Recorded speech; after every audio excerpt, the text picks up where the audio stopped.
Hello po sa inyong lahat mga kapatid. Welcome po sa aking video na ito. Ayan, welcome po. Welcome po sa inyong kapatid, sa inyong host, si Kuya Daysan. At sa video na ito ay nais ko lang pong i-share sa inyo kasi wala akong magawang content. Kasi nandito lang po ako palagi sa loob ng bahay. Kasi ako po ay wala pang trabaho. Kaya hindi ako makalabas. Hindi ako makalabas dahil wala naman akong trabaho pa. Although minsan lumalabas din ako kasi naghahanap na ng trabaho. Nagtatanong-tanong sa mga kaibigan na nakakasalubong. Kahit hindi kakilala, basta Pilipino. Nagtatanong po, napunta na ako, punta sa Roma para magtanong kung baka meron silang alam na amo na naghahanap ng trabaho. Magkaganon man mga kapatid, maraming salamat po sa inyong lahat, sa inyong suporta sa aking channel. At sa araw na po ito, parang maliit ang aking gawa. Sa araw na ito ay nais ko lang pong i-flex sa inyo. Nais ko lang pong i-flex sa inyo itong aking ginagawa. Inaayos ko pa itong divano ito or sala, tawag doon, ano ba? Tawag doon, sofa bed, yan, sofa bed, ibig sabihin, dahil doon po kasi sa matrimonial na kwarto, sa living room, ang higaan po doon namin, ang kama namin doon na hinigaan ay sobrang malambot. Kaya hindi po ako tumatabi sa aking mahal na asawa. Magkaiwalay po kami ng tulugan.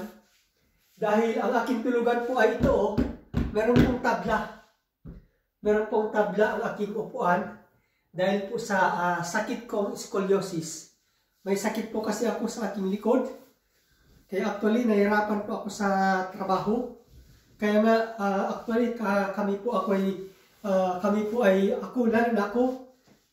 nagbabalak na po mag-for good. Nagbabalak na po mag-for good dahil nga po sa sakit sa aking likod.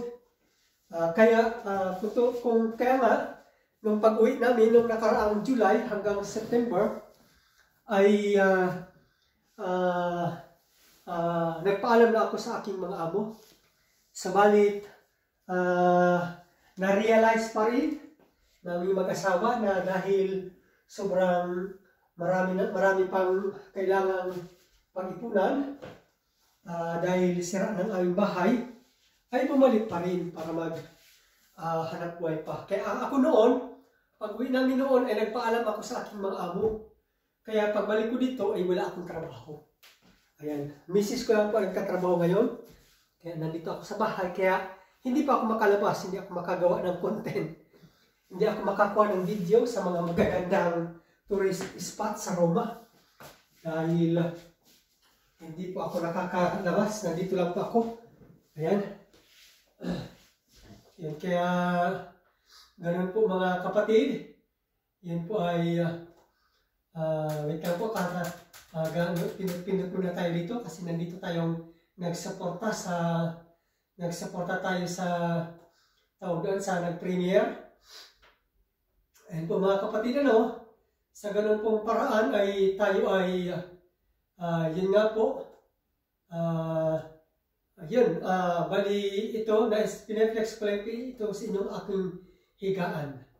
Ayan, nandito lang po ako sa aking higaan. Nandito pala sa kailangan inisip ko. Kasi ito ay nilabas ko itong mga cover kasi pinainitan ko dun sa terrace mamaya, kanina. Pinainitan ko kanina umaga dahil para at least mahanginan, mainitan. Pero parang mali ang ginawa ko. Hindi ko tanda kung paano ito ginawa ni Mrs. Palagay ko tama na ito. Tama itong ginawa kong ito. Yan. Tapos kasi yung isa, ito na kasi cover. Tapos, yan. straight ko na lang. Straight. Kasi hindi siya straight. Yan, hindi siya patas. Mas mahaba doon. Abot na abot sa lapag. Ayan. Maraming salamat po mga kapatid sa mga nagsusupport po sa akin kanina ha. Lalo na po sa ating katatapos ko lang na live kanina. Yan sa ating yung nga po yung bawat nilalapag ko po kung sino ang nakaping ay pupuntahan po ninyo yun.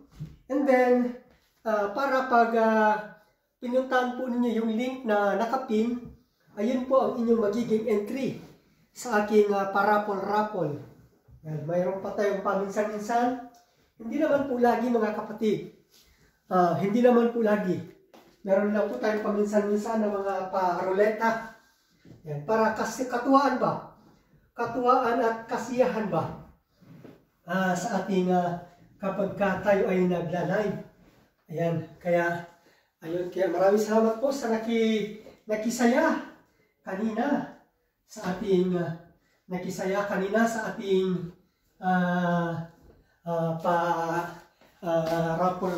paruleta. Although maliit lang naman po ang regalo, maliit lang po naman kasi hindi naman tayo mayaman, maliit lang naman po ang price, pero magkaganon man, katuwaan lang po at maraming salamat po sa inyong lahat, sa inyo pong pagsubaybay at pakikisa sa aking live kanina. At yun nga po mga kapatid, kung sino man po, sabi ko nga po kanina nung mag-live ako, bago ako mag-end na, kung sino man po ang hindi ko pa na-flex, huwag pong mag-alala dahil kayo po ay lahat na dumalo ay nasa listahan at kinukuha ko po ang inyong mga link para yun po ang i-flex. Kaya doon sa mga hindi ko na-flex, sa susunod na live ay kayo naman po ang priority kong i-flex. Pero siyempre, kung nandun po kayo, siyempre, kailangan din po nandun kayo para kayo din po ay makapagsukli kaagad. Makapagsukli kaagad o kaya ma-like ninyo kaagad ang bakas na pupunta sa inyo para at least ma-recognize ninyo at malaman ng mga pumunta sa inyo na nabasa na ninyo ang comment ng nagpunta po sa inyo. Kaya maraming salamat po sa inyo.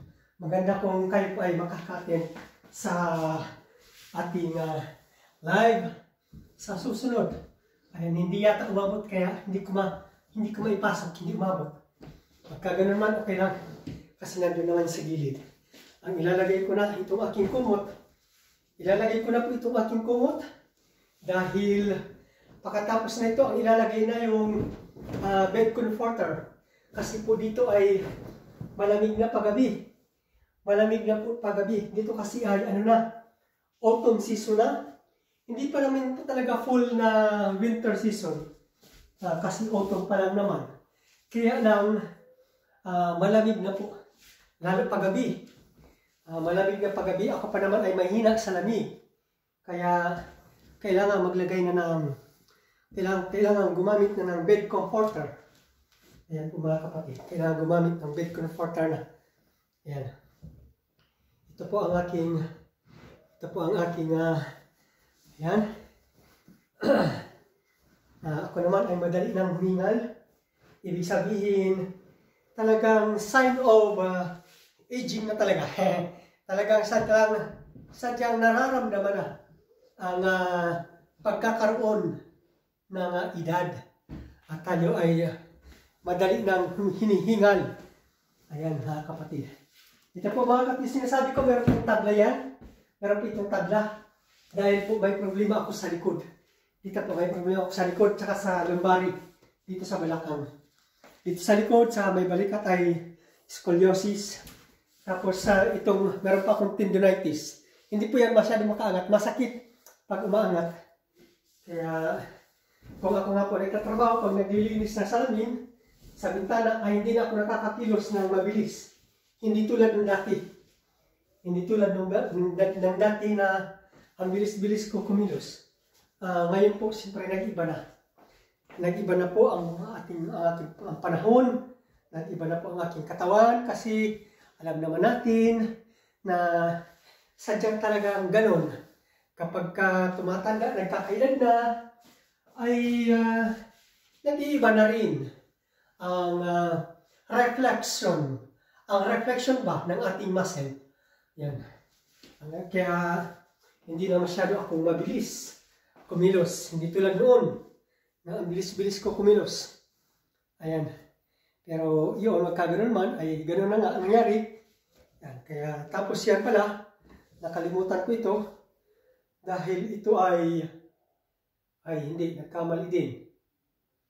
Nagkamali pala kasi ito nagkamali. Kasi ito pala ay hindi ko pala dapat ilalagay kasi nilalagyan ko pala unang kasi sa paanan dapat nakataas ang aking paa kasi masakit.